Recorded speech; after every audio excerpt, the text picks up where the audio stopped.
Hello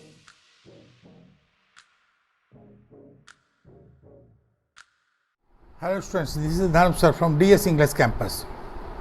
आज फिर मैं तीसरी वीडियो के साथ हूँ जिसमें मैंने आपको फिर कन्वर्सेशन सिखाने की कोशिश की है और कंप्लीट हो जाएगी। First video routine, daily routine, yesterday routine. Second video definite questions started with WH family. तीसरी वीडियो में मैंने इनडेफिनेट क्वेश्चंस के बारे में बात की है। इनडेफिनेट क्वेश्चंस कौन से होते हैं और किस तरह से ये बनते हैं। इनडेफिनेट क्वेश्चंस ये शुरू होते हैं हमारे हेल्पिंग वर्ब से। Started with helping verb. और किस तरह से होते हैं आंसर, तो हेल्पिंग वर्ब के साथ शुरू होते हैं। और आंसर क्या होता है, किस से होता है आंसर? स्टार्टेड विद यस और नो। यस और नो आगे भी बोला जाता है, मैं आपको बताता हूँ। जैसे एक एग्जांपल लेता हूँ, तो मैंने आपको बताया कि हमारी कॉन्वर्सेशन में क्या होता है, asking the question, answering the question. Asking the question आपको मालूम होना चाहिए किस तरह क्वेश्चन पूछा गया है। उसको मैंने एक क्वेश्चन के, डेफिनेट क्वेश्चन के आंसरिंग वे मैंने आपको बताए। 9 डब्ल्यूएच फैमिली मेम्बर्स हैं, उसके सारा मैंने बताया कि इसको कैसे आंसर करते हैं, कि इसको वर्ड में, टू वर्ड में, और किस तरह से थोड़ा सा डिटेल में करते हैं। अब हमारे दूसरे क्वेश्चन होते हैं इंडेफिनेट क्वेश्चन। इंडेफिनेट क्वेश्चन कौन से होते हैं? जो क्वेश्चन हमारे हेल्पिंग वर्ब से शुरू होते हैं। हेल्पिंग वर्ब से कैसे शुरू होते हैं? जैसे do you play cricket, do you play cricket, do you play cricket, question mark. Helping verb से शुरू करें, क्या आप क्रिकेट खेलते हैं? तो आप क्या कैसे आंसर करेंगे? इनफॉर्मल वे हो, फॉर्मल वे हो, नॉर्मल वे हो। तो सबसे बेस्ट वे है yes I do. Helping verb तो छोड़ देंगे। और अगर नेगेटिव में आंसर करेंगे नो आई डोंट, तो इसमें नेगेटिव में आंसर भी छोड़ देंगे। तो ये आपका कंप्लीट आंसर हो गया। आपसे कोई पूछता है, फर्स्ट क्वेश्चन पूछा आपसे do you play cricket, indefinite question पूछा है, आपने आंसर दिया यस आई डू। अगर नेगेटिव आंसर देना नो आई डोंट। कैसे शुरू हुआ? यस से या नो से। आपको इसको दिमाग में रखना है। दूसरा क्वेश्चन होता है हमारा पास्ट में गया, did you purchase a car, did you purchase a car, question आ गया। क्वेश्चन किससे शुरू हुआ? हेल्पिंग वर्ब से शुरू हुआ। कौन सा क्वेश्चन है? इंडेफिनेट क्वेश्चन है। तो फिर इसमें भी क्वेश्चन भी यस से भी शुरू हो सकता है, नो से भी शुरू होगा। एक क्वेश्चन होगा या तो यस से शुरू होगा या नो, दोनों से नहीं हो सकता। यस आई डिड और नो आई डिडंट। तो आपका कंप्लीट हो गया आंसर। आपका मैसेज चला गया। कॉन्वर्सेशन में क्या होता है? मैसेज शुड गो, मैसेज चला गया। तो किसी ने पूछा did you purchase a car, आपने कहा yes I did. Helping verb तक आप लिखने की जरूरत नहीं है पूरा सेंटेंस। सिर्फ फॉर्मल लैंग्वेज, फॉर्मल कॉन्वर्सेशन कर रहे हैं तो ऑफिस में बात कर रहे हैं तब लिखेंगे। रिटर्न में आप लिखेंगे पूरा आंसर। स्पोकन में आप 90% क्वेश्चंस के आंसर बिल्कुल पूरे में नहीं देंगे। Yes I did, no I didn't.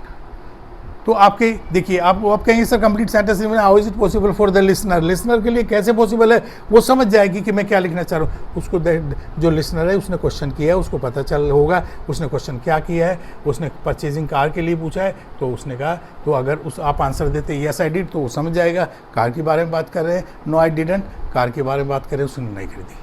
तीसरा क्वेश्चन हम फ्यूचर में लेके चलते हैं। Indefinite question, will you help me, question आ गया will you help me, question बन गया। Question will you help me. अब देखिए आंसर फिर वही यस नो से शुरू करेंगे। यस आई विल और नो। अगर नो से आंसर शुरू करें I won't, yes I will, no I won't. फिर तीसरा क्वेश्चन फिर मैंने फ्यूचर के एक सेंटेंस से लेके किया। फ्यूचर इंडेफिनेट का एक sentence, will you help me.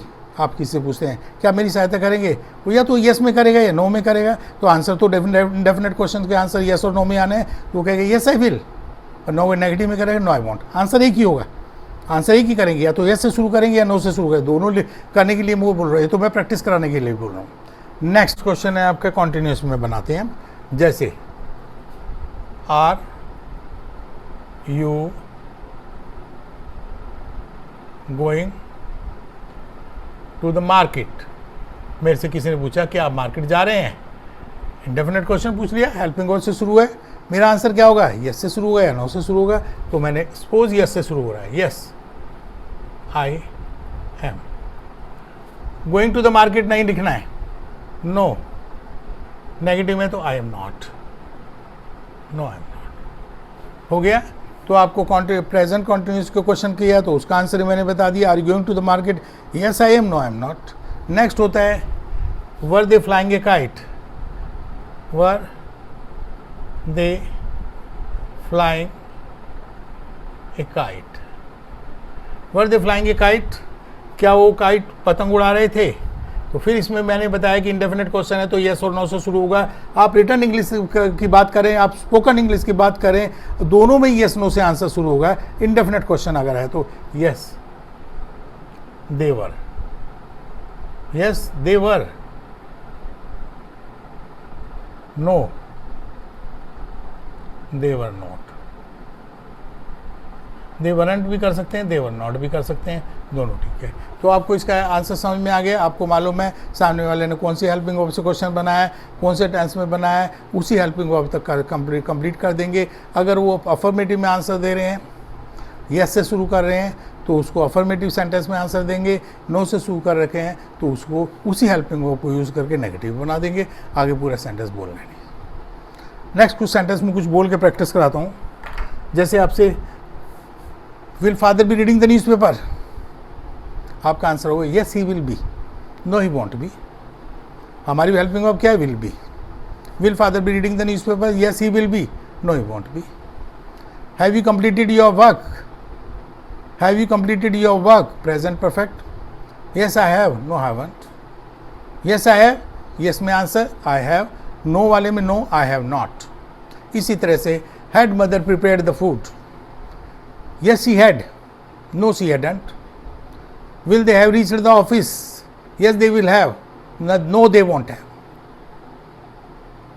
Next, has he been playing cricket since morning, yes he has been, no he has not been. Had he been living in Delhi for 10 years, yes he had been, no he had not been.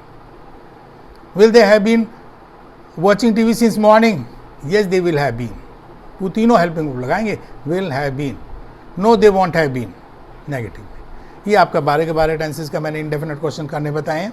आप उसकी बार बार video देखिए, इस video को बार बार आप देखेंगे तो आपका कंसेप्ट पूरा होगा, बहुत ईजी तरीके में क्लियर हो जाएगा। उसके बाद अगर मॉडल से क्वेश्चन करते हैं तो कोई आपसे पूछता है can you drive a car, आपको येस में आंसर देना हो, yes I can, no I can't. Could you get good marks, फिर इसमें भी येस से और नो से शुरू होगा, yes he could, no he couldn't.